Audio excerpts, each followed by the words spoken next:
Okay, book of Luke, chapter 19.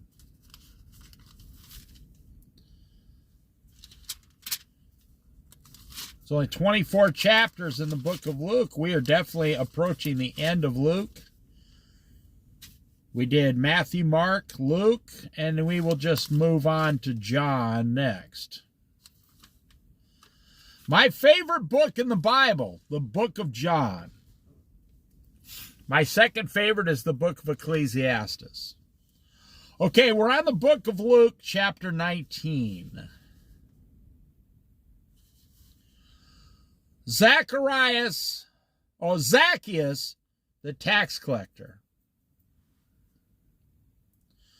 Jesus entered Jericho and was passing through, period. First sentence. Jesus was entering into Jericho and passing through. Which, what does that say? He was not planning on stopping.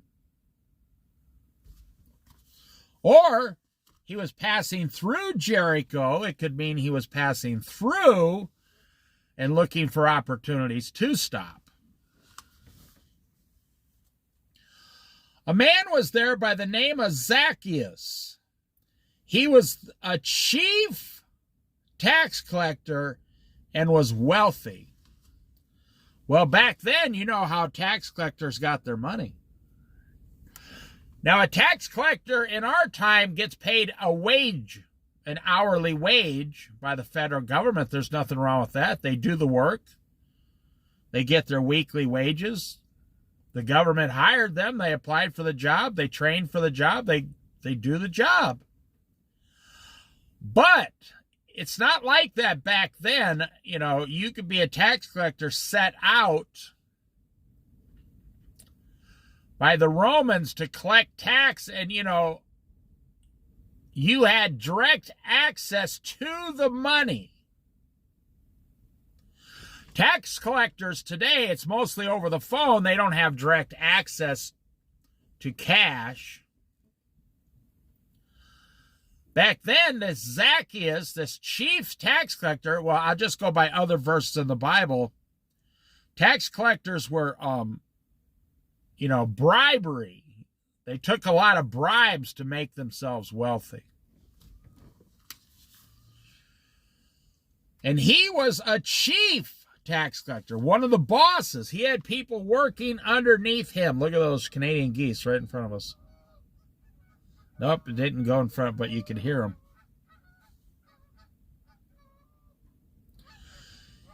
And he was wealthy, it says.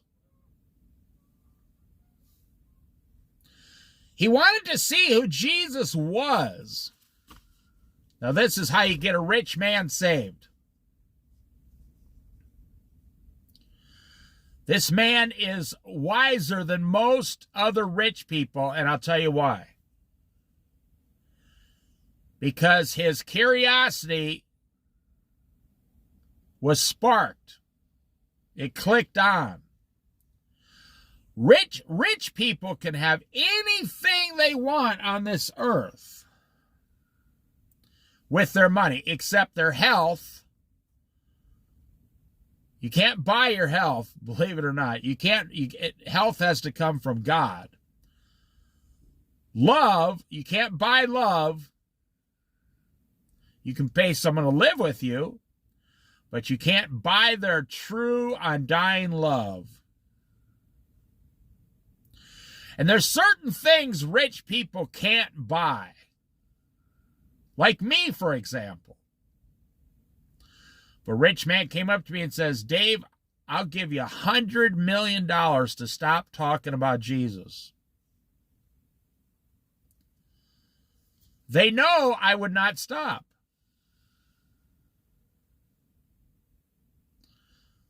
I would not take the money. I'm not interested in the money under those conditions. There's certain things rich people cannot buy, and this is a good lesson for you. Now, listen up. They're interested they're interested in athletes. Look who always shows up to the Olympics every 4 years. Do you know how much the Olympics cost? Just to show up and watch the Olympics and fly there and all the security precautions. Do you know how much a ticket costs to go to the Olympics? And fly, it's tens of thousands of dollars to go watch just one part of the Olympics as a rich person. So why do they do it? Because they're interested in those athletes. They call it athleticism. They cannot buy it. They cannot buy Jesus. Rich people are interested in things they cannot buy even with all their money. Now, the way I explained that was profound. A rich person could buy this river, buy the land over there, chop all the trees down, and turn it into a resort and make billions of dollars in the next 40 years. But you can't buy Jesus. So I'm telling you, this rich chief tax collector, he was interested. Who is Jesus? And I'm telling you why he was interested. And I've explained to you, I've been around rich people. I know what interests rich people. They're not interested in you. The boss that owns your company is rich. Let me tell you something. You do not impress him, no matter what you do. You say, why is that? Because he can buy you. You say, he can't buy me? Oh, yeah. Wake up, my friend. He already bought you. $15 an hour, $20 an hour, $30 an hour. Well, I make $42 an hour. Well, you must work for the government. You have been bought at a price. You have sold your time at a price. How much do you make per hour? That's how much you figured you were worth. You say, well, I'm worth more, but they don't pay that much. Well, they might not be paying that much, but you are lazy. If you truly believed you were worth more, you would have went out and started your own company and made it happen, because that's why in America, people say, oh, rich people are bad. No, that's not true. A rich person in America is someone who refuses to work for less and work for someone else. So you go down to like the average Subway sandwich shop, okay? They all start at minimum wage. Some of them start at more.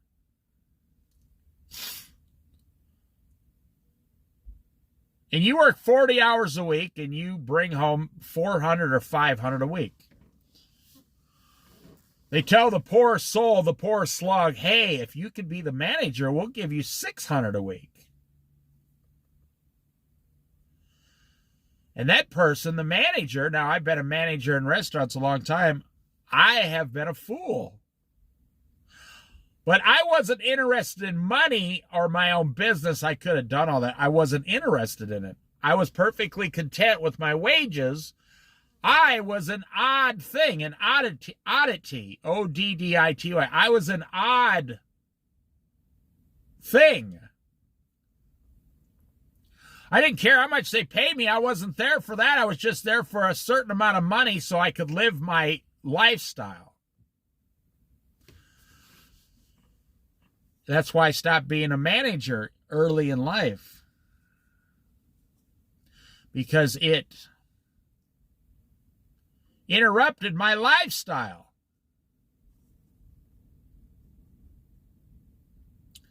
Now listen.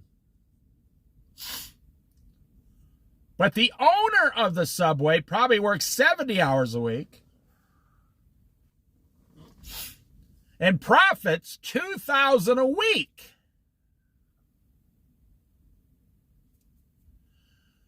They're getting like $35 an hour to own the subway. Just an example.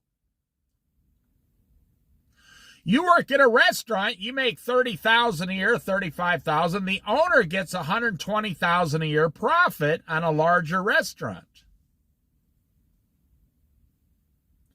Yes, they're working 70, 80 hours a week, but they get so much more money because they're interested in money. Now, pay attention. Look at that crow just landed there.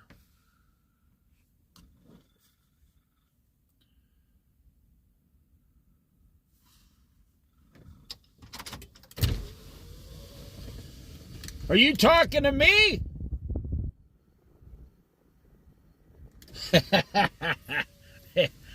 I made him leave. So, let's go back. Zacchaeus was a chief tax collector and a very wealthy man. What was he interested in?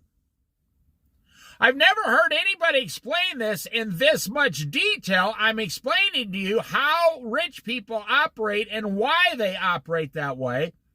I'm not saying anything bad about them. I'm telling you what you don't know about rich people and why they're rich and why you are middle class. Zacchaeus was interested in money. He wanted lots and lots and lots and lots of money. There are people like that. Give me the money so I can live the lifestyle I want. So I can impress my friends. So I can have parties. So I can have women chase me. How do I know this about the man? Because you don't become a chief tax collector by mistake. You have to work a long time. You have to bring in a lot of taxes. You have to be promoted. You have to be in charge of people. You don't become wealthy by mistake unless you win the lottery or your rich uncle dies and leaves you $1 million or something. This man was rich on purpose. So he could live this on purpose lifestyle that he desired. It's not against God to be rich. It's against God to break his laws and decrees and commandments. It's not against God to be rich. I would say, people, I don't care if you agree with me or not, I'd say it's more against God to live your whole life in poverty in the ditch than it is to be wealthy. I've lived around both sets of people in my lifetime. I've lived around some of the poorest of the poor people, and they are poor. The majority of them are poor through the process of making bad decisions. And they make bad decisions not once a week, every day. Every time on payday, they make bad decisions. It's all bad decisions. That's how they stay poor. They become poor, and they stay poor. I've met poor people that would sell you their wife for $100. You could spend the night with their wife for $100. You think I'm making this up? Now, this conversation's getting very serious. But I want you to understand, if you can understand who this chief tax collector is, you can understand everything that's going on in the world today. Look at all the sheiks, S-H-E-I-K-S, Z-A-K-S, I think, the sheiks in, or E-E-K-S, in Saudi Arabia. Every one of them has several $1 billion from oil, and now they're building a whole country because their oil's not going to be worth much in 30, 40 years, so they're building tourism. They're becoming a rich playground for the world, Saudi Arabia. Why are these things happening? They're not happening by mistake. Go on to YouTube and look up the cities of Saudi Arabia. It will blow your flippin' mind. It makes New York look like the gutter of the world. These cities are so amazing. And they did all of it in the last 20 years or 10 years. Look up nighttime photos of these cities. You will be like, they just built that in the desert? And how? In the last 15 years? They're the richest country in the world, not the United States. They have money. They have so much money, they don't even know how much they have. They actually don't even care how much a barrel of oil is, because in Saudi Arabia, they pay all of their employees $3 an hour to get the oil out of the ground. And then they go sell it for $50 a barrel or $120 a barrel on the market. That's why Russia is so wealthy in oil, because all the people in Russia make like $5 an hour. If China had oil in the ground, there would be no stopping China. They would take over the world in a decade. But China doesn't have a lot of its own natural resources. They have to go to other places to get natural resources. A rich man can buy anything he wants. And he doesn't show up at your house and try to buy your house. No. A rich man has lawyers, people working for him, real estate agents, deal brokers. He just makes phone calls and says, go buy this for me. Go down here, do this. Go do this. Go do this. He never shows up himself. He may never even look at the item that he bought. And rich people can get anything they want except the things they cannot buy. Now, I'm trying to teach you a lesson about how to make a lot of money and serve Jesus Christ at the same time. This Zacchaeus, the tax collector, he never served Jesus. Jesus didn't come along. It doesn't sound like he served God before that. He was serving money. Now, we'll find out in the story. You'll see the rest of the story is very interesting. But I want to explain what rich people, why was he interested in Jesus? Because Jesus was someone he could not buy.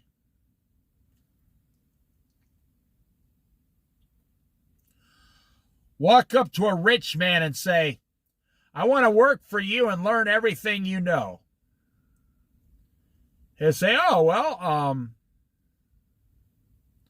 I don't really have a job like that. Say, you don't even have to pay me.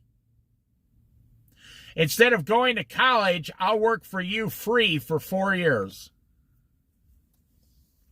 The rich man will say, oh, really? Oh, okay. Now we're talking. Now we got something going on.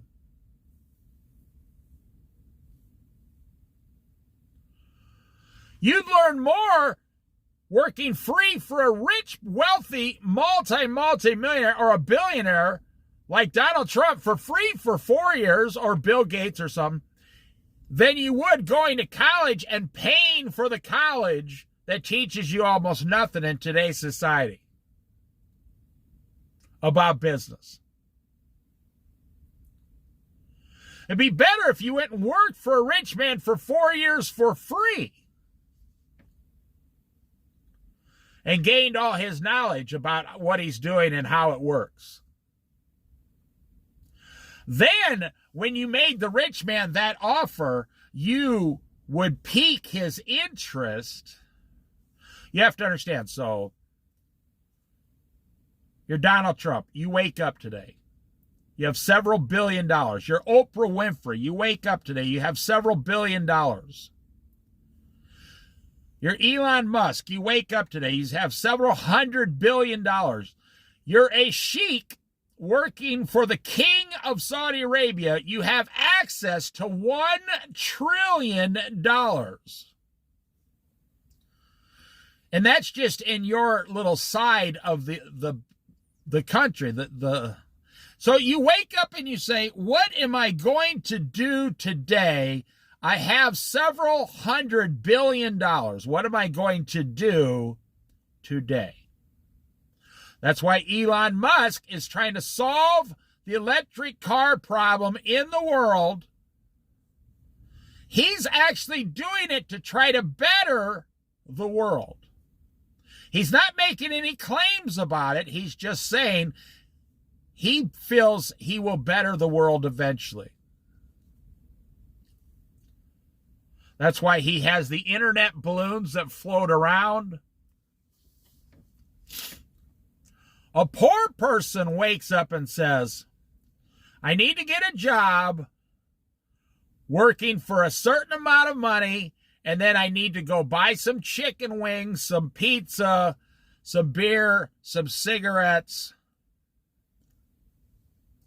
A rich man starts off completely poor and says, for the next 10 years, I need to take 70% of everything I bring home and invest it so I can get some money to become wealthy. A poor person says, I'm going to buy a house and make the payments to the bank and pay all the interest and everything to the bank.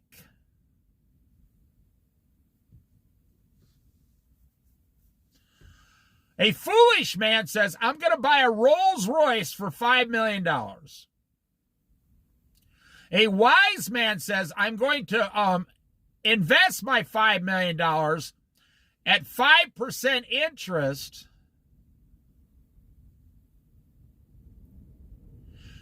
And I'm going to make $250,000 a year, and and I'm going to get the Rolls Royce for free off the interest. A poor person, which is most of America, 50% of America, they go down to the local bank or credit union. Please, please, please sell me a house. I'm told as an American, I'm not a real person without a house. They're like, well, let us run you through 17 pages of papers. And you're like, it's a lot more than that, Dave. It's like 50 pages.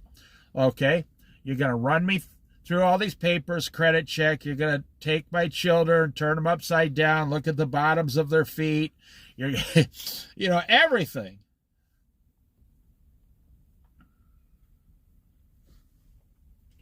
They say, okay, we're going to let you give us $2,000 a month if you just insist. You're like, great. And then you bow and scurry away back to your life. And then about 3 years later, you look at how much you owe on the house. You go, wait a minute, I've been paying $24,000 a year for 3 years, $75,000, $72,000, and I only got $6,000 credit off the balance of the house. Yes. A rich man goes down and buys a house, and then he goes and lives in an apartment. He lives in a garage. He lives in a closet. He lives in his parents' basement. He lives above a garage somewhere for $300 a month. But he owns that house down the street, and somebody else lives in it and is making the payments for him. And after 10 years, he has 15 houses.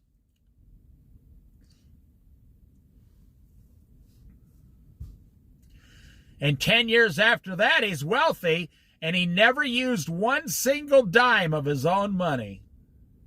Not one single dime of his own money. How do I know this? Because I had a rich uncle. When I was born and raised in Iowa, I had my uncle was in the Air Force, completely poor. This was after World War II. He wasn't in World War II. I love this guy. He was a great guy. Very gentle, calm. He had 4 children. He lived for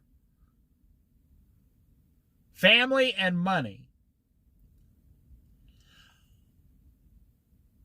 When he died, he had several $1 million in the bank, so he got out and became a barber, cutting hair. He didn't work for someone.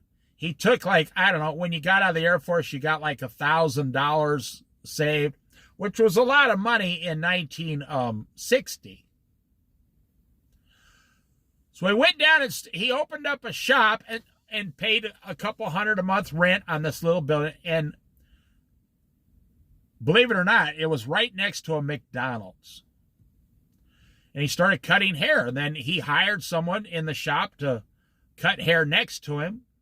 And he got, 30% of that guy's cuts. And he's in the 60s and early 70s. And, he's making $50,000 a year cutting hair. It's a lot of money. So he goes downtown and he buys a house for his family. Then he buys an apartment building. Then he buys another duplex. Then he buys a fourplex. Then he buys a triplex, threeplex. 20 years later, he sells his house and moves his family into a bigger house. He sells the barber shop for a couple $100,000 to one of the guys he hired. That guy would have been better off going and just buying it and getting his own barbershop, but he bought this established one from my uncle.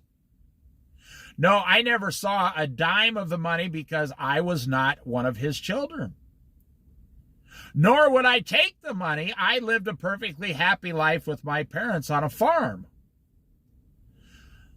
My uncle worked 80 hours a week. He never stopped working, ever. One time he offered, he says, you're my guy, Dave. I will start selling you these places. And what I said to him blew his mind. I said, I love you. You're my favorite uncle. But I'm already happy in life. I'm already happy with Jesus and my wife and my children. I'm already happy. Now, I was like, when he made me this offer, I was only 25 years old, and he looked at me like I was just too young and too stupid to know better. So he did this, and he ended up with several $1 million of other people's money. So now you go back to Zacchaeus. Now you got an idea. Now we can start the Bible study. Now you know everything you need to know about rich people and why they're rich and why you're not rich.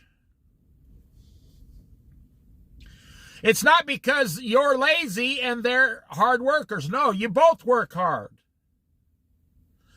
Poverty comes through bad choices, bad decisions. I had a friend ask me once,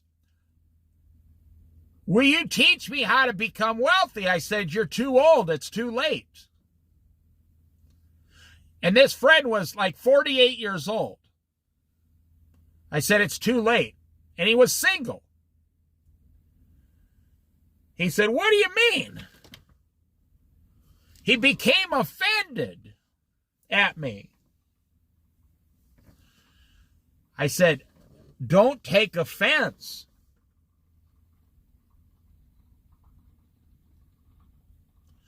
Do not be offended. I don't know if you can see this dog walking in front of me right here. Yeah, there you go. Look at that. A dog's walking. Someone's in their car and they're letting the dog walk around No, you're not going to pee in my video. No way.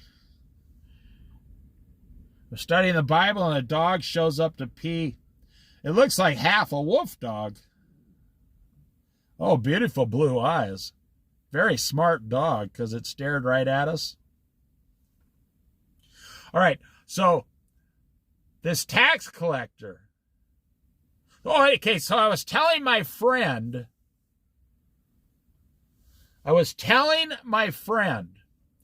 you're too old. The real estate market requires 20 years minimum to do these things. If you're going to go out and buy your first house, someone has to. And my friend was under the impression that as soon as you buy a house, the payments are like $1,000 a month, and the person gives you $1,500 a month, and you get to keep the other $500 a month. No. Every single millionaire will tell you that's not how it works. You only make a big killing on the money after 20 years of payments, and the value of the house goes up like 30-40%, and then you sell it all. Pay off the remaining balance of this $300,000 house, and you get to keep $200,000. But my friend thought you immediately get $500 a month by renting out a house. No. Especially with high interest today, it doesn't work that way at all. With high construction costs. And by the way, my uncle did all the construction on every place himself. All the painting, the construction, the doors. He was old school. He did it all by himself. This guy was like 5 or 6 years older than my dad. He was my mother's brother. He was older than them. He did all the work, so he never, ever paid anybody to do the work, hardly ever. And he did all of that for 35 years. And then he became extremely wealthy. And he died at around 85 years old. He lived a great life, and he was a Christian. He was a Catholic Christian. He believed in Jesus Christ as his Lord and Savior. And he put all 4 of his children through college and paid 100%. They didn't know a dime. The dad paid it all. And his wife went to a nursing home. My aunt, the last 3 years of her life, lived to be 88 years old, all paid for with cash.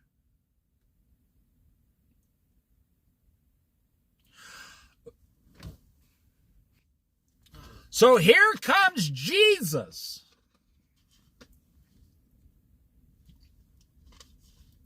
Why did Jesus, as a man, choose to be poor on earth? Why? Why did Jesus choose to never touch money? Why?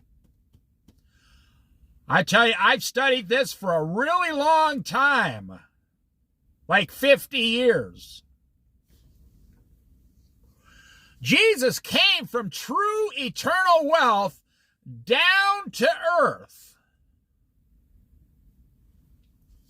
Why did Jesus choose to be born of a virgin? A simple handmaiden, a simple housewife, a simple woman. He was born of a young girl, actually, like a 14 to 16-year-old child we consider today, but that was a woman back then. Why did God pick this meek and lowly girl and obedient to be born into poverty? So Jesus knew he was going to be a baby. Why wasn't he say, hey, I want to be a baby of the king so I can be well taken care of and have everything? No, God looked down and said, God said, when I, God, become flesh, my only begotten Son. Let's see. I'm going to pick that poor little girl over there. The poorest, lowliest girl right over there in that little out of place, nowhere place, Nazareth. Way down, total poverty. And I'm going to, and the king is going to try to kill me, and we're going to have to flee. And I'm going to be in my mother's arms on a little old donkey.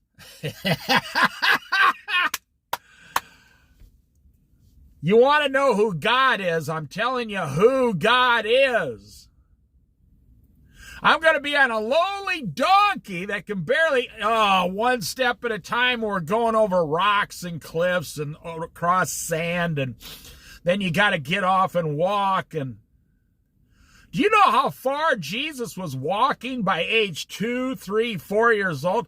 And they went all the way. I thought they went down in towards Africa today or whatever, Egypt, for several years until King Herod died, or whoever the guy was that's trying to kill him. So then I have to look it up, but why did God choose to be in total poverty? And why did those wise men, they call them the three kings, but it was a group of wise men, kings, why did they show up so amazed and give all this wealth, gold and silver and all these valuable things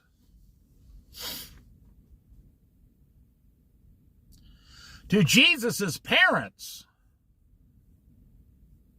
Now, it wasn't when he was born. No, it was later on. Why did this happen? Why did these rich kings say, what is that star in the sky? Let's go to... You see, these kings were rich. They wake up every day like the guys in Saudi Arabia and say, I have billions of dollars. What am I going to do today? Zacchaeus, the chief tax collector, why was he interested in Jesus who didn't have 5 cents in his front pocket? Now I think we can start the story. Jesus entered Jericho and was passing through. So he was just walking through. A man was there by the name of Zacchaeus, Zacchaeus. He was a chief tax collector and was wealthy. He was wealthy. He wanted to see who Jesus was, comma. All this tax collector's wealth, I'm trying to teach you, he knew he could not buy Jesus. That's why he was interested in something he couldn't buy. He couldn't buy him. He couldn't bribe him. If you take a job from a rich man, he's not going to respect you. If you take a bribe from a rich man, he's not going to respect you. Jesus couldn't be bought. He didn't want a job. And he wouldn't take a bribe. That perked the interest greatly of Zacchaeus. Like, Zacchaeus, he wanted to see who Jesus was. Who is this man? He's healing people. He touches them. He claims he's from God. He claims he's the Messiah. He's willing to give his life for sinful people, for sinners.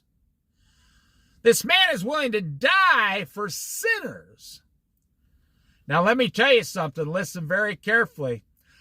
All the money in the world Zacchaeus had didn't even compare to what just walked by him, Jesus Christ. And Zacchaeus knew it. He saw the value in Jesus. Of great value. He saw it. My uncle, my mother's brother, when I turned down his offer of wealth, he didn't think I was stupid. At first, he thought I was stupid. After a while, he would always ask my mother, "What's David doing?" He was interested. He moved to Colorado. He's traveling around the Rocky Mountains now with his wife. And my uncle said, "Wow, I bet that would be something to go see the Rocky Mountains all day." Later in life, he realized I made the better decision. Yes. That's what this Zacchaeus is thinking of Jesus. Jesus could have wealth. He could have anything he wants. But he chose poverty. Whoa. Why? Why is that? So you own a house, for example, and it's not quite paid off. If you really want to get wealthy, move out of your house and let somebody else make the payments and start renting your house out. Well, where am I going to live? If you ask the question, you don't want to be wealthy. You want to live in a house and have a safe and secure life. Wealthy people, people who desire great wealth, don't ask stupid questions like, where am I going to live? Well, I have a wife and several children. Where are we going to live? I don't care. Move into a bus and start homeschooling your children. Well, yeah. Move back in with your parents and say, we're going to live here and let somebody else pay off our house so we can be wealthy.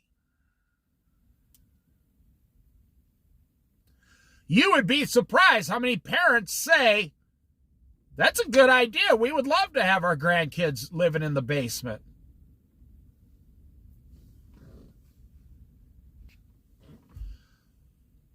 If you really, truly want to be wealthy, you'll borrow $100,000, build a tiny house in your backyard, live in that, and rent the main house, the big house, the big boss's house, call you the big boss. You'll rent that to somebody else so they can pay off the rest with their money.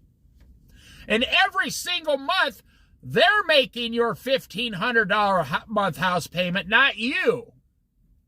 Well, they give you the money for the rent and you give it to the bank. And you're like, wow, I just gave myself a $1,500 a month raise. You say, but where am I going to live? I don't care. Live in a teepee. Buy a bus for $10,000 and live on the side of the street like everybody else does. If you have to ask the question, then you're not interested in money like these people.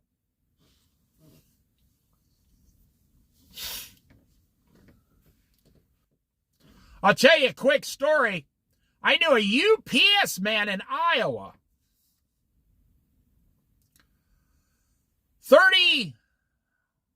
32 years ago. I was working at a sandwich shop. He was the UPS man.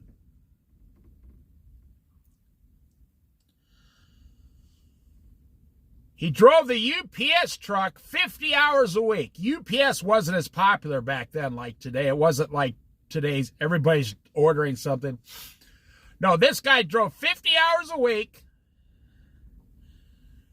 And he wanted to work out, so he went down and bought the gym. He bought the gym for like $100,000, then took his wife down there and said, you run the gym and I'll do the UPS. Now check this out. There was a room in the back of the gym where he and his entire family lived. They ate there and they could work out anytime they want. And when people, now gyms weren't 24 hours back then. Some gyms didn't even have showers and stuff back then. So what happened was, when all the customers went home like at 6 o'clock at night, that was when he was coming home. He just went in the gym and they lived there. Now, what I'm going to tell you is a true story, and it's going to blow your mind. This guy was working 50 hours a week, and he was bringing home $65,000 a year on UPS. Bring home. And he was like a supervisor, too, for that area. Now, check this out. I'm not making this up. He invested 100% of his UPS money every month into safe, secure investments. This guy invested into Walmart 35 years ago.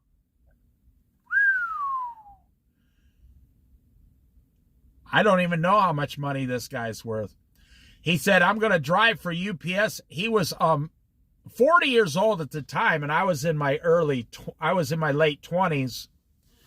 He said, I'm going to drive for UPS for 10 more years, invest $600,000 more in 10 years.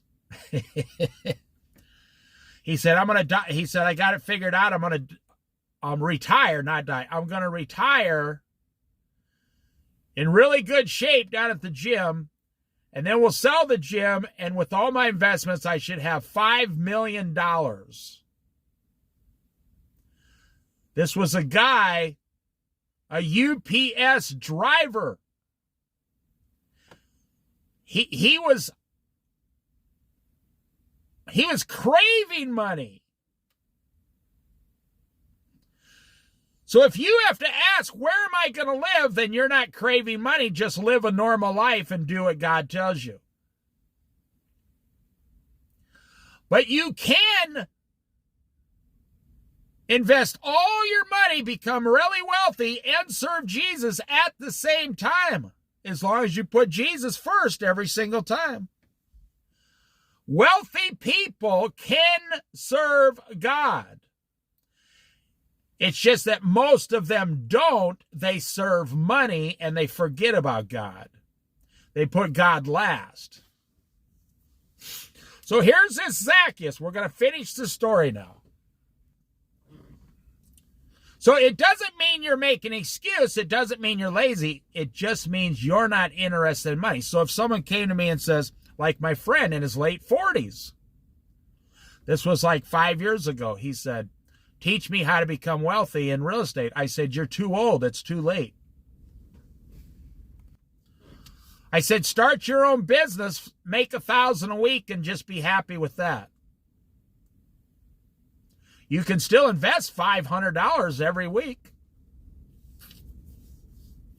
No, this person wanted they wanted to day trade. They wanted their money fast. I invest $500, I expect $1,500 back. That's not possible. That's stupid. Warren Buffett came out recently in a big, huge letter. You should go read it. He said the stock market is like a casino now, and he wants young people to know the only way the stock market has ever worked in America is over 40 years, not over 4 days, 4 months, 4 weeks. It doesn't work that way. He said that's people who always lose everything. Do you know that Berkshire Hathaway, Warren Buffett and his friend, they've been doing this for 60 years. They averaged about 7 to 8% interest over 60 years. That's it. They didn't go after the 30 and 40% because they knew they would lose it. So you got this very wise and cunning chief tax collector.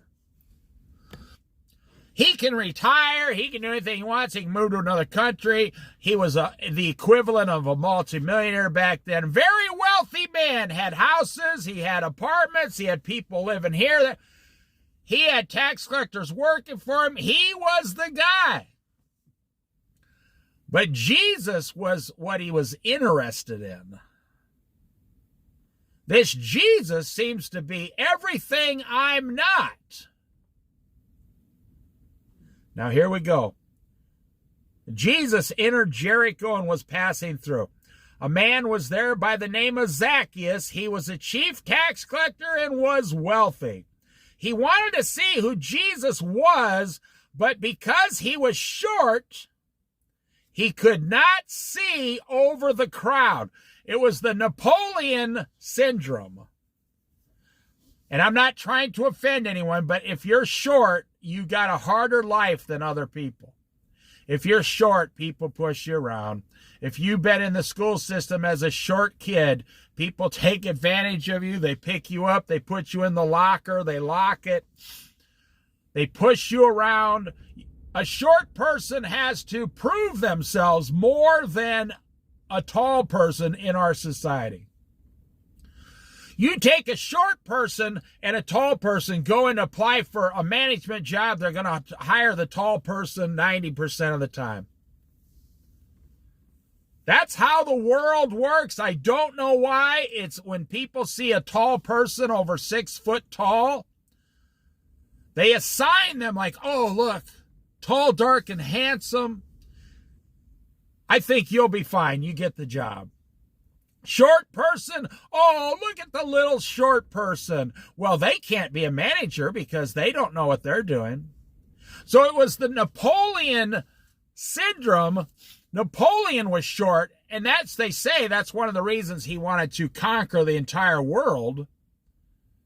Zacchaeus, he was short, so you see, he went out and got millions of dollars to prove he was a man.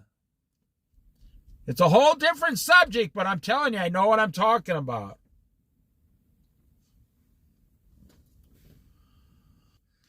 But let me tell you, it doesn't matter how much money you have or don't have. We all die, or we're going to be raptured, but we all die. And if you have $3 in your checking account, you leave it behind. If you have $300 million in your checking account, you'll be leaving it behind. You will not be taking it with you. And old rich people like King Solomon in Ecclesiastes, they despise, oh my gosh, I have billions and billions of dollars. This is what Donald Trump is going to hate leaving behind billions of dollars. That's why he's on this kick, Make America Great Again, because he's trying to do some big, huge thing before he dies, because he's finally come to the conclusion that he cannot control his money after he dies. I'm just telling you, I like Donald Trump. I also like Joe Biden in some areas. I do like some of the things he does. But these guys are statesmen. They're trying to play the role of statesmen and presidents and congressmen. Doesn't matter what you think, that's what they're doing. So Zechariah wanted to see who Jesus was, but because he was short, he could not see over the crowd.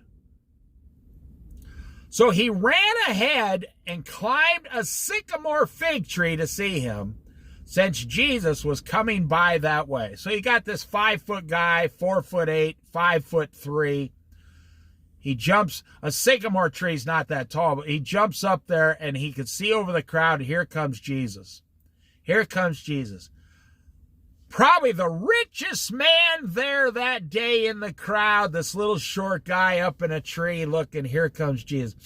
He's trying to analyze everything about Jesus. Analyze.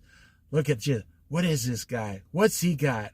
Why are all, a little bit of jealousy here. I am a multimillionaire, but 5,000 people are suffocating Jesus just to touch him. What does this guy have that I don't have? What does this guy have that I am lacking? What does this guy have that my money cannot buy? I don't get it. Who is this Jesus? And by the way, you can take that as a personal lesson. What does Jesus have that you don't have? What does Jesus think like that you don't think? What does Jesus do that you don't do? You want to be a Christian, you need to start acting like Jesus, thinking like Jesus, becoming like Jesus, living like Jesus. And then you will be rewarded for all eternity. But if you're going to put Jesus second or third or fourth, you might not be saved.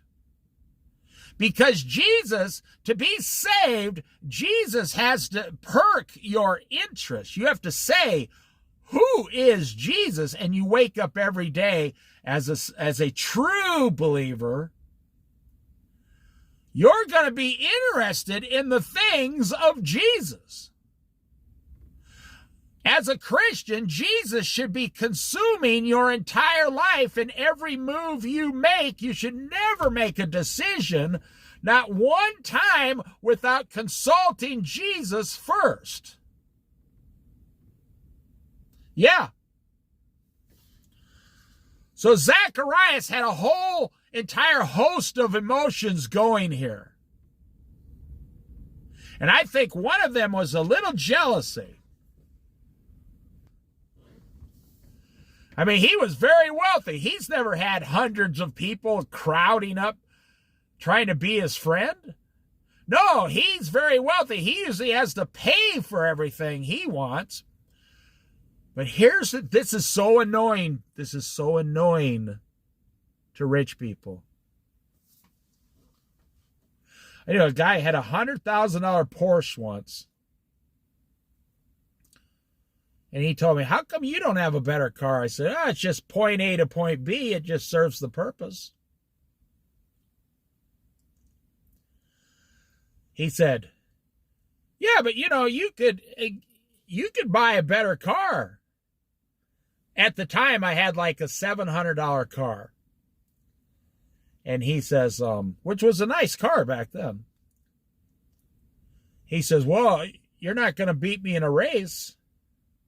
I said, I'm not trying to race you. See, this guy wanted his Porsche. There's a $100,000 Porsche. This was more than the brand new Porsche back then. He put a whole bunch of add-ons to it and had a special paint job ordered. I mean, he had one of the best Porsches in the United States at the time. But he was a friend of mine. And, well, an acquaintance. And it just amazed him that I was not interested in his car.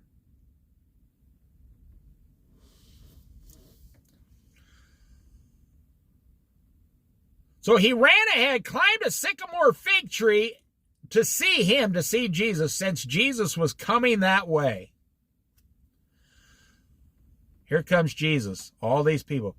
When Jesus reached the spot, he looked up and said to him, he looked up in the tree and said to him, Zacchaeus. How did Jesus know his name? God in the flesh. How did Jesus know his name? Zacchaeus, come down immediately. I like that. Jesus is now ordering this wealthy man with lots of power, like a child. He's ordering him like a child. He's saying, if you read between the lines, Jesus is saying, I have more power than you and all your money. Come down from that tree immediately. I must stay at your house today. Wow. Like when Jesus told his disciples, go in and get a colt tied by a donkey and bring it here. If they ask, what are you doing? Say, the master needs the colt. Go into a town, a certain man, tell him we need your upper room for the Last Supper. The master needs your room. Jesus proved his power all the time. He's walking along. He stops. Everybody stops. He looks up at Zacchaeus. Zacchaeus, come out of that tree. Come down immediately. Run ahead to your house and prepare things. I'm going to stay at your house today. Oh, my goodness. This Zacchaeus was so happy. You just can't imagine. He's like, he's talking to me. He jumps out of the tree, this little short guy, and starts running towards his house. I need to prepare things. The greatest man I've ever seen is coming to my house. Imagine if you go to a concert, right? This is a very bad example, but imagine if you go to a concert. Your favorite rock and roll band of all time. And you're standing there out by the buses waiting for an autograph. And I don't know, Eddie Van Halen comes up and goes, hey, Bob, we're going to stay at your house tonight, okay? You're like, Eddie Van Halen's staying at my house. Yeah, and I'm going to sign your autograph. I'm going to sign your guitars and everything. I'm going to make you a wealthy man. So you lead the way. We'll have the bus follow you to your house. We'll take photos and everything with you, and you can show all your friends, Eddie Van Halen stayed at my house. Now, that's just a worldly example. This is God in the flesh just told Zacchaeus. Zacchaeus might not know this yet, but he told Zacchaeus, I'm going to come to your house today. Run ahead and prepare things. Now, I'm going to say something to you, and I'm going to prove that you can be wealthy and serve God. Why did Jesus pick the wealthiest man there to prepare something for the day? Why did he not pick one of the poor people? Now, he has done that. But why did he pick the richest man there? Why did God choose the wealthy, rich man? Because God doesn't care about money, not earthly money. God picks the one who is raising their hand saying, me, pick me, Lord, pick me. I guarantee Zacchaeus spent the rest of his entire life telling the story, the day Jesus came over to my house, the Son of Man, the one who was died and crucified for sins. God in the flesh came and stayed at my house right here. He sat in that chair right there. This was the highlight of Zacchaeus' life. Even though he was very wealthy, this was the highlight. He may not have known it yet, but when Jesus showed up at his house, he got it all figured out fast. Now listen, this is such an interesting story. So Zacchaeus, came down at once and welcomed him gladly. Like, oh yeah. Zacchaeus, it's funny, he's receiving something money can't buy. He's receiving a word from Christ. And you can't buy that with all the money in the world. All the tea in China, you can't buy it. When you're praying, when you're on your knees, you can't buy what Jesus is giving you. When you hear Jesus say, stop, turn left, don't go right, you can't buy that. kind of protection. When Jesus says, walk out of here, don't sign those papers, you can't buy that. You got a 24-hour free advisor. You can't pay for that. When Jesus showed up at Zacchaeus' house, it was free. Zacchaeus couldn't buy this event that was about to take place. So Zacchaeus came down from the tree at once and welcomed him gladly. All the people saw this and began to mutter. Oh, yeah, here we go. And this is why poor people are poor. It's one of the reasons poor people are poor. They make bad decisions. They make bad financial decisions, bad moral decisions, bad gossiping decisions, bad muttering decisions. They're muttering, they're gossiping, they're murmuring. Oh, what the heck? They're choosing, they're making the choice to become jealous and angry. Why is Jesus going to go to the rich guy's house? Now, I guarantee poor people in America today are hating rich people, and it's wrong. It's from the devil. Never hate the man who gives you your daily or your weekly paycheck. No, or the woman. Why would you hate the person that pays you? Should you not be praying for them? Should you not pray that God blesses them? I pray God blesses my landlord. I pray God blesses the guy down at the bank. What? But poor people, especially younger people, are really upset today that there are rich people in the world. And it's all over on social media.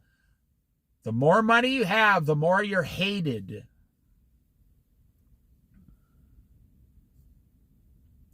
I saw a woman interviewing another woman, an athlete. She said,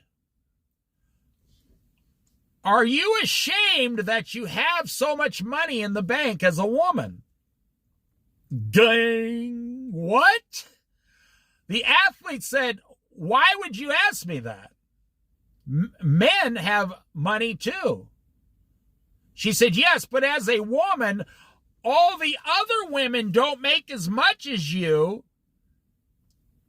So don't you think that because you have millions of dollars and the average woman doesn't make you feel like equality, equity, blah, blah, blah?" And the woman says, "I just trained 20 years of my life so I could be this athlete. And by being this athlete, I produce a certain product that is worth $2 or $3 million a year. And then my boss," she said, "who is all men, they make several $1 million a year. And then the government makes several million off all of us in taxes. And we produce several hundred jobs for men and women." She said, "No, I don't feel guilty. I earned this money." But in today's society, here we go. It's the same today as it was back then. Listen, all the people saw that Jesus was going to go to this chief tax collector's house, and they began to mutter, "He has gone to be the guest of a sinner." Oh, you fools, you dummies, you idiots. You are all sinners. A man is not a sinner by how much money he has. A man is a sinner by what actions he takes daily. A man is not a sinner by having money or not having money.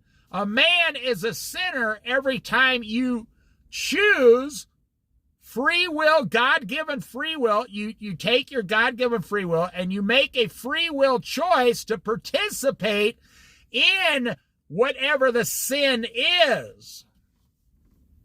I know a lot of poor people look at pornography. And what do they say? Well, yeah, but I only do it a couple times a week. You're sinning twice a week against God. All sin is actually goes up against God, your creator, your father. Or for some of you, God is not your father because you do not acknowledge him or follow him or seek him.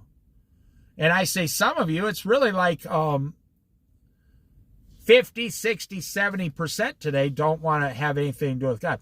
These poor people are saying this Zacchaeus is a sinner. He's a sinful man. That's funny, you know. Like the bacon saying the grease is bad. Everybody knows bacon is bad for you. We all love the way it tastes, but it's bad for you. Bacon is really just the part of the grease that is so bad it won't even burn off. You might actually even be better off just to eat the grease. The bacon is so hard it won't burn off. You can't even burn it up. But it tastes good. That's why we all eat it. And I'm not talking about, you know, you go to McDonald's and you get that weak bacon. Or Wendy's and you get that weak, wet, cold bacon. No. I'm talking about freshly made bacon Sunday morning in your house in the, you know, in the oven. The real kind of bacon. Thick bacon. That's what I'm saying here. Did someone say the word bacon? Because I can't stop talking about it. You got to have fun when you're studying the Bible, or you won't keep doing it. They begin to mutter, this man is a sinner. Now, you want to be wealthy, I guarantee. If you move into your parents' house and you rent your house out for somebody else to, you still own the house, you're just renting it out and having them pay for it.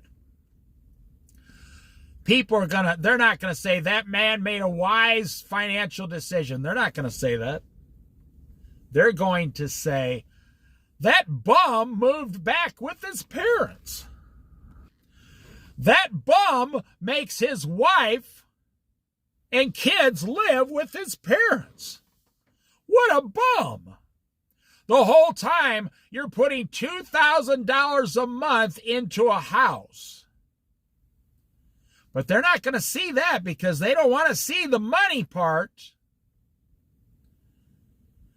See, you go to a financial advisor, you ask any financial advisor, the easiest people to help are the rich people.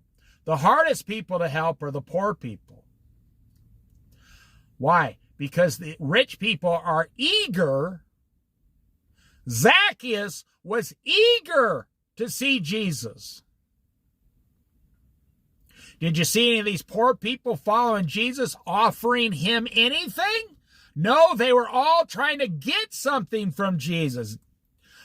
Get down on your knees and pray, oh Lord, okay, I got some problems today, Lord, and I'm going to need you to pay attention, and I need some help down here, and I got a list, Lord, of the things I need you to do for me. And the Lord's smiling at you like you're a 3-year-old child with little understanding.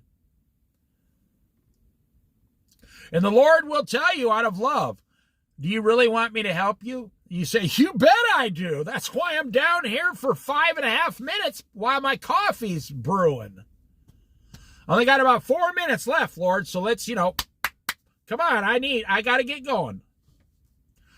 The Lord smiles and says, if you really want me to help you, stop talking. Stop talking and listen to what I'm going to tell you. And you're like, okay. And I guarantee the Lord over time is going to have you start getting rid of everything you own.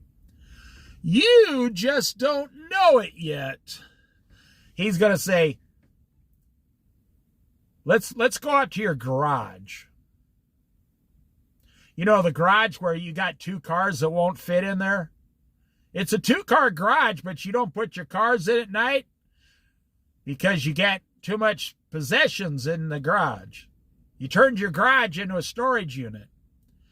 So we're gonna spend a year completely downsizing your entire life to half what you have now. And you're like, no, Lord, I asked for help with my finances. What? I'm sorry, Lord, was I not clear? I need help with getting more money. The Lord says, I'm trying to help you. You need to be quiet again. Do as I say. I am answering your prayer. I'm giving you what you want, just not the way you think. And you go back and forth with the Lord wrestling, and the Lord finally says, listen, you're asking me for help. I'm not asking you for help. I'm the Lord. I don't need your help. You are a sinner who needs my help.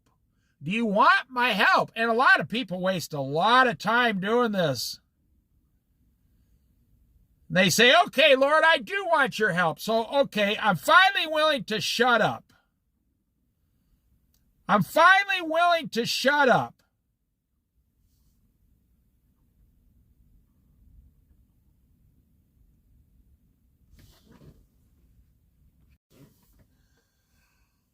So the Lord finally gets your attention and has you downsize everything. And in 1 year, because of your slowness, you say, oh, by not spending as much, by downsizing 50%, by going to a smaller house, by selling all this stuff, wow. I have 30% more of my money than I did 1 year ago. And I didn't have to get another job or a raise or anything. I now have 30. So if you're making $60,000 a year, you now have an extra $20,000 a year 1 year later by listening to Jesus Christ. And poor people are unwilling to do that. Poor people say, I am unwilling to do that. I want my money, I want it now. And the main thing poor people say is, well, I don't have enough extra money to do anything. So they're all murmuring and muttering and gossiping against this sinner, Zacchaeus. Yes, he probably was a sinner, but so were they. All have fallen short of the glory of God and his righteousness. For all have sinned and fallen short of the glory of God. I'm a sinner. You're a sinner. There's only one man ever lived, didn't sin. That's Jesus Christ.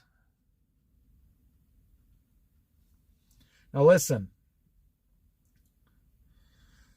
But Zacchaeus stood up and said to the Lord at his house. He stood up.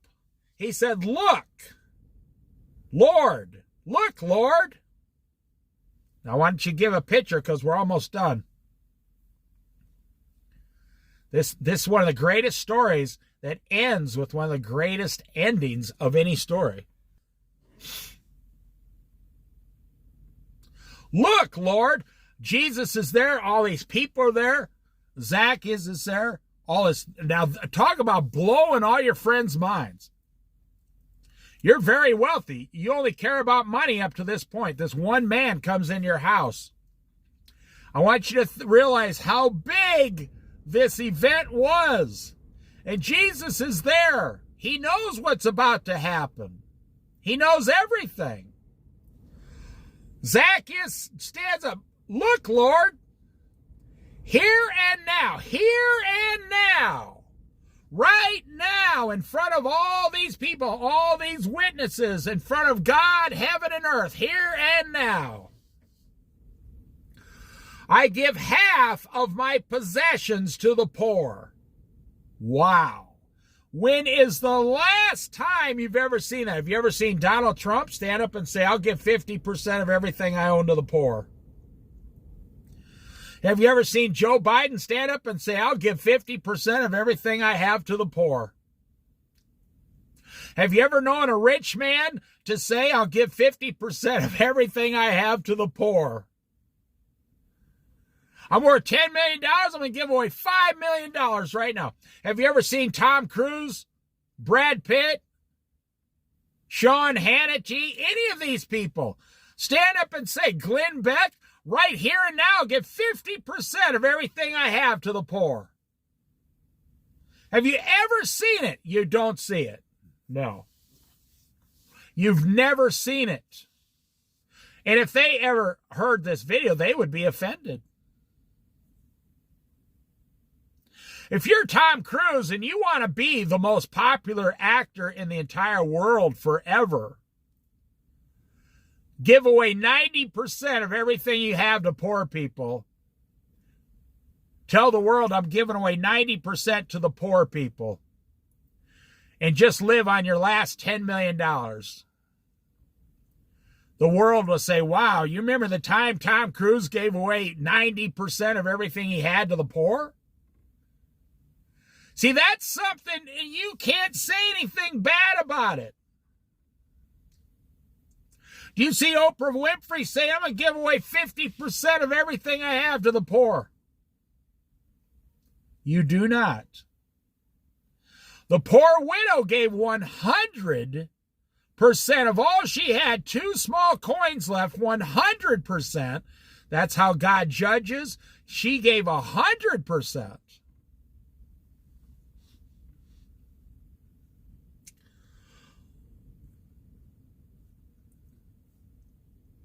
Half of all my possessions to the poor, and if I have cheated anybody out of anything, I will pay back 4 times the amount. Not once, twice, not 3, not 4. 4 times. If there's anybody here and I have cheated you, and you can prove it, I'll give you 4 times what I cheated you out of. I'm sure there were a few people that he cheated and he gave 50% of all. Then why? Because in Jesus Christ, he saw something that he couldn't buy. Now, I just told you the whole story. I brought it complete full circle now. This rich, wealthy chief tax collector found something he can't pay for that has more value than all the money in the world. And this man realized, if I work the rest of my life, I'll never have enough money to compare to just one afternoon with Jesus. The wealth that this man has is he was saying the wealth, the true wealth, godly wealth of Jesus. The true riches that Jesus possessed, like wisdom, knowledge, love, peace, friendship, joy. Zacchaeus realized you can't buy that. So he gave half of everything he had to the poor, and anyone he has wronged or cheated in the past, he paid him back 4 times. Have you ever stolen something from someone? Have you ever paid them back 4 times what you took?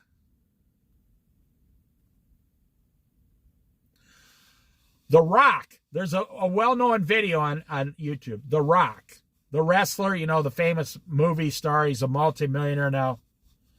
He used to go to this one convenience store. I thought it was a 7-Eleven. When he was a teenager and extremely poor. He didn't even have enough money to eat. And once every day, he stole a Baby Ruth candy bar. I think it was a Baby Ruth. And he admitted to it. He went down to that convenience store and made a video. I came in here once every day after school and stole a Baby Ruth candy bar out of this store. Now, it wasn't the same owners. It was like some Indian people in there now, somebody else, I think. And they're looking at him, and he says, so I'm going to buy all these Baby Ruths and I'm going to pay for them to pay you back what I took out of this store. His conscience was getting to him for stealing those Baby Ruths. And now that he was wealthy, he took the time, like Zacchaeus, to go down and say, hey, it may be a small amount. I might $100 worth of candy bars, but I'm going to pay it back to clear my conscience. It's something he couldn't buy. The Rock could not buy a clean conscience, so he went down and did the right thing, and guess what? Now he has a clean conscience. He did the right thing. Zacchaeus is doing the right thing. Have you ever taken something from somebody? You don't even have to tell them. You can just send them some money in the mail and say, one time I was in your store, I took something and I'm paying you back double. And I want to apologize. I follow Jesus now. You will make that person will be like, wow, there is still hope in today's society. Okay, we're going to finish. Jesus said, today salvation has come to this house. Did Zacchaeus buy his salvation? No, not at all. He didn't give Jesus the money. He didn't give God the money. He gave the poor people the money, which is like giving it to God eventually. And he paid back everything he stole for his sins. That's all he was doing. He was not buying his salvation. Today, salvation has come to this house because this man, too, is a son of Abraham. For the Son of Man came to seek and save and to save the lost. Jesus says, I have not come for the well, I've come for those who are sick. I have not come for the righteous, I've come for sinners. I came to seek the lost. To seek and save the lost. And Zacchaeus was one of them. That's why Jesus said to him, when Jesus said, Zacchaeus, come out of that tree, I need to stay at your house. He wasn't saying that because he needed Zacchaeus' money to buy some, fried chicken for everybody. That's not why he talked to him. He saw Zacchaeus as a lost sinner that he was going to save. And by the way, Zacchaeus received his salvation before he started giving this money away. The money came second, in case you're still doubtful about that. His salvation came first. Why? Because he believed that Jesus Christ was who he said. And by believing first, he became saved. And then he immediately stood up and said, hey, everybody, right now, I'm going to give away 50% of everything I have to the poor. And if I've wronged anybody, I'll pay him back 4 times, here and now. And all Zacchaeus' rich friends said, are you crazy? He must be drunk. What's he doing? Zacchaeus was touched by the Holy Spirit. Saved his soul. Listen, Jesus said, today salvation has come to this place, to this house. Because this man too is a son of Abraham. You become a son of Abraham as soon as you are saved. God promised Abraham, I will make your descendants as numerous as the stars in the sky. Meaning, Abraham did not understand it was coming through the salvation on the cross of his son being crucified. Like 4,000 or 3 or 4, like, I don't know what it was, 2,500 or 3,000 years later from Abraham. Anyone who is going to heaven, or let me put it this way, anyone who's going to be raptured is a son of Abraham, a child of God, a servant of Jesus Christ. For the Son of Man came to seek and to save the lost. And that was Zacchaeus, and that's the end of the story. Now, I hope you understand rich people now, and why they think the way they think, and how they get all the money they get, and why they do the things they do, and why they respect you or don't respect you.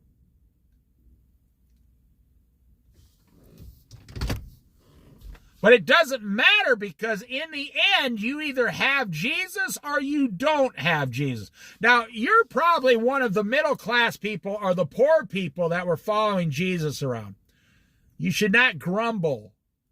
You should not follow Jesus grumbling and complaining like a bunch of breadcrumbs falling out of your back pocket. You should not be grumbling and complaining about anything.